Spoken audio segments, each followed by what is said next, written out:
Representative Hennessey. Thank you, Mr. Speaker.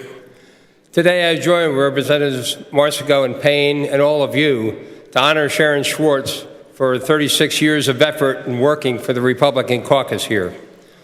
Sharon was hired immediately upon graduation from East Stroudsburg University with a degree in political science.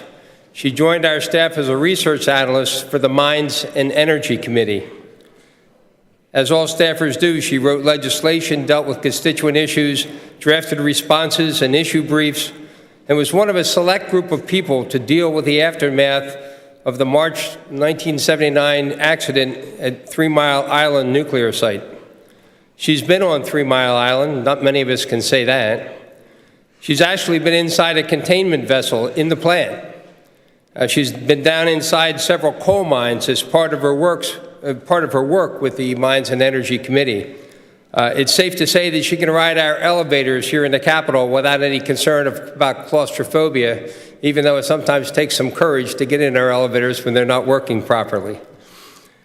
A few years later, she moved to the House Education Committee, where she worked on legislation creating the state system of higher education and Pennsylvania's economic engine incubator, the Ben Franklin Partnership.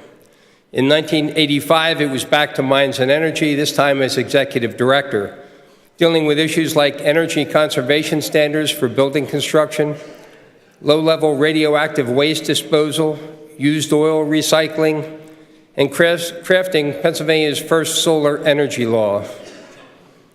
In 1989, Sharon was appointed Executive Director of the Aging and Youth Committee, where she helped rewrite the Child Protective Services Law and Pennsylvania's nationally recognized CHIP program, the Children's Health Insurance Program.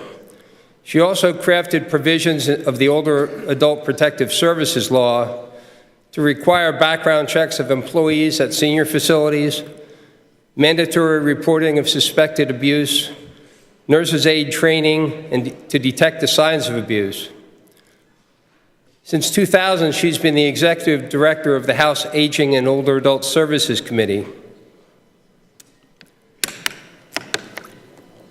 Excuse me.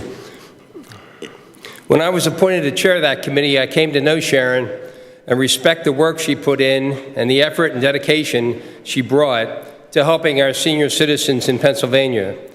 And her work is interwoven with so many different statutes which protect the elderly here in our Commonwealth. The Family Caregiver Act, which she worked on for a long time with Representative Matt Baker, the mandatory prohibition against mandatory mail order, protecting the lottery fund, which funds so many of our senior programs, keeping people in PACE and PACENet through Social Security COLA disregards, the adult guardianship law, the adult respite services law, which she worked on with Representative Ross, and the list goes on. If you had stopped by Sharon's office earlier, you would have known that she had 37 different bill signings hanging on the walls of her office, and perhaps 2 or 3 times that many, which she couldn't display because there simply wasn't enough room. And she's done all this while raising a family. Her husband, Dick, and her sons, Rich and Ryan, join us today. She did all this also while staying active in her community and her church and earning a master's degree from the University of Pennsylvania Fells Institute of Government. Sharon's career has been a notable and very productive one here in the House of Representatives. She's devoted her working life to the citizens of Pennsylvania and especially to our seniors, and our Commonwealth is a better place for her efforts. Please join all of us in a well-deserved round of applause for Sharon and her family. Thank you, Sharon.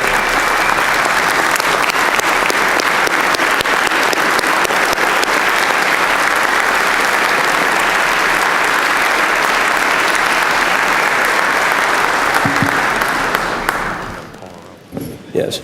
Sharon, if you'll come up here, we have a citation for you to mark your retirement